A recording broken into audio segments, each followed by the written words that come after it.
What is the relationship between oneness, love, and trust? Let's find out.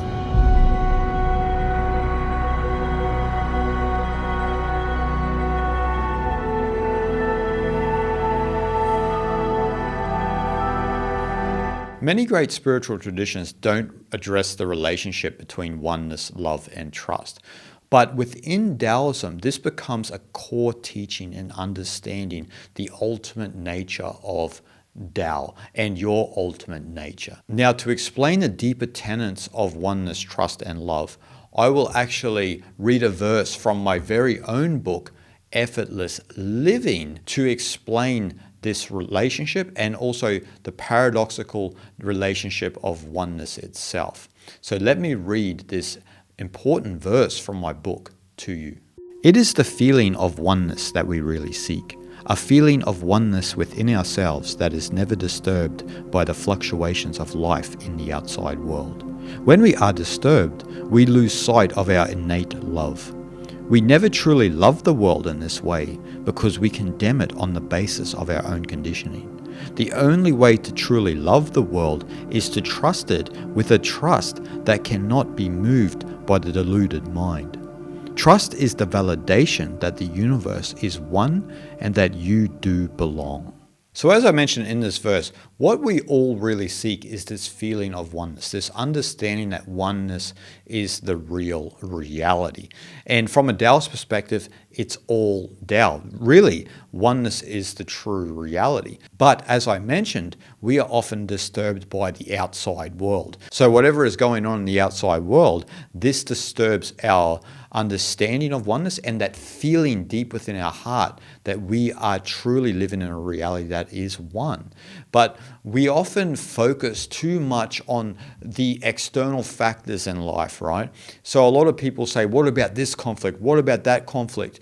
And it's all in your pocket, right? It's all at your fingertips on your phone. And so you think that, oh, look, this is going on over here. How can we say that we are all one?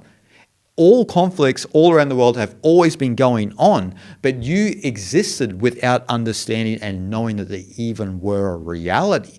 And so this is a big hypnosis that a lot of people have in the modern day, particularly young people, where they go from the next thing to the next thing to the next thing to the next thing, and they never really have any peace and equanimity because they're always focused on the negative aspects in the world. And let me tell you, there are way, way more positive things going on in the world that you won't hear on social media or the mainstream media because there's no way for them to make money off it, because they use negative news because of our negativity bias that we've gained through evolution. They use that against you so that you focus on all of these so-called problems around the world that you are supposed to bring to a conclusion, but you live on the other side of the planet and are not even there. And so, as I said, when you are disturbed by all of these things, you lose your innate love. You really have true love in your heart, undifferentiated, unassociated love. Not just the love that you share with your partner or your family, but you have this deeper love once you understand that oneness is the ultimate reality. There is a love there that exists that brings you ultimate bliss, ananda, because it's dissociative.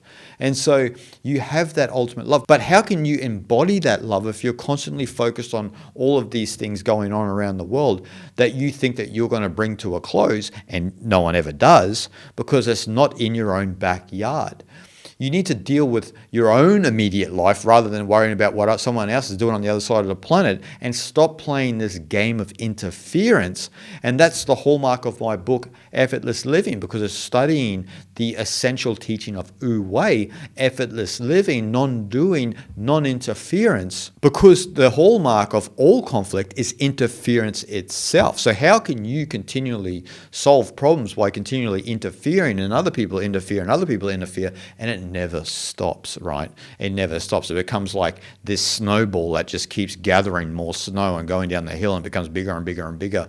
And then there is no end to this unless we stop it ourselves and we focus on our own spiritual practice and the real understanding that oneness is the ultimate reality. The only reason a lot of people don't understand that oneness is the ultimate reality is because they don't practice Wu-Wei. They don't practice the path of non-interference.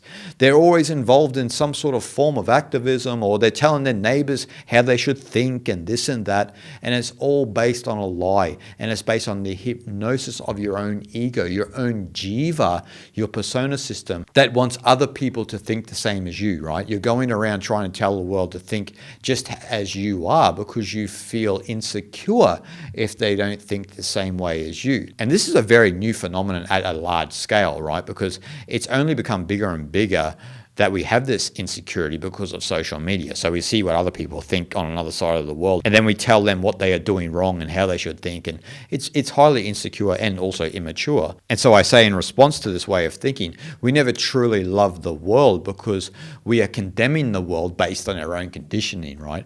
We are condemning others based on our own conditioning. So how can we truly love the world, right?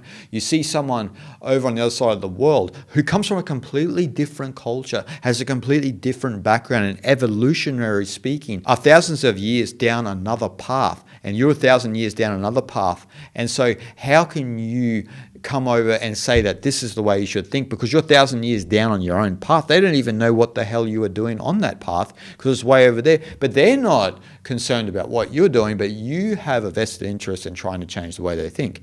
And this is a big problem, especially with the young people today, because of social media. Everyone's fretting about getting everyone to think the same when life already has its own rhythm. There's already a naturalness to life. And we're also under this hypnosis that we're going to eradicate all conflicts. We're going to eradicate all wars and all future wars. Well, if you want to do that, practice the path of Wu-Wei. And if someone asks you why you are the way you are, share with them this path of non-interference, of effortless living, of allowing things to run its course, because that's what nature does. But apparently we've forgot that we are nature and we're running our own course, which is actually running counter to nature. And so towards the end of the quote, I would talk about the paradox of unity, or the paradox of oneness, right? Because without trust, you cannot understand or abide in this innate love and oneness itself. Think about it. If you want to understand oneness, how do you understand oneness? Well, you need to trust the universe. You need to become one with the universe. As soon as you don't trust the universe, you make a gap between you and it because you want to control the world. You want to control your circumstances and the circumstances of others. You essentially are trying to dictate to the universe how to think and how to be, when try as you may, the universe will have its way in the end of the day.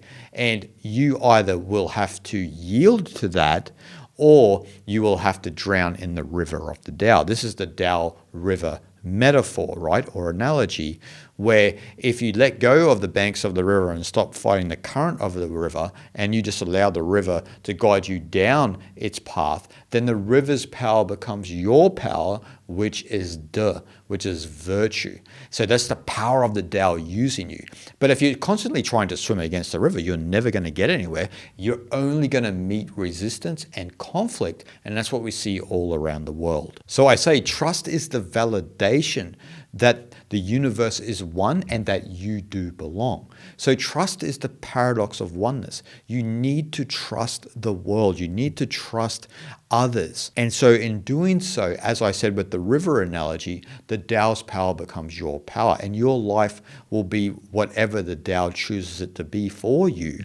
But you will be living in an effortless manner, in a graceful manner, and things will just run its course. Your life will have a beautiful rhythm to it because you're not fighting the world anymore. You're not trying to correct every wrong in the world because you've dedicated your life to spirituality. And this is a big problem with a lot of modern people when they mix activism with spirituality. They do not go together. When you see all these fake Buddhist teachers and monasteries in America who are constantly all talking about activism, this and that, they forget the teachings of the Buddha. The Buddha is following the path of least resistance and following the path of non-interference and not engaging in political matters.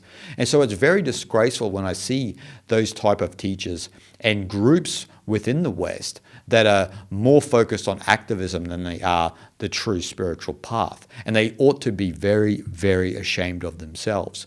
But for you who are sincere on the path, you need to narrow your focus on the spiritual path. And in doing so, then you will understand that oneness is the true reality. And it doesn't matter if you don't believe what I'm saying, because there's been many sages before us, many masters before us, who have come back into the heart of existence. They understand that all is the Tao.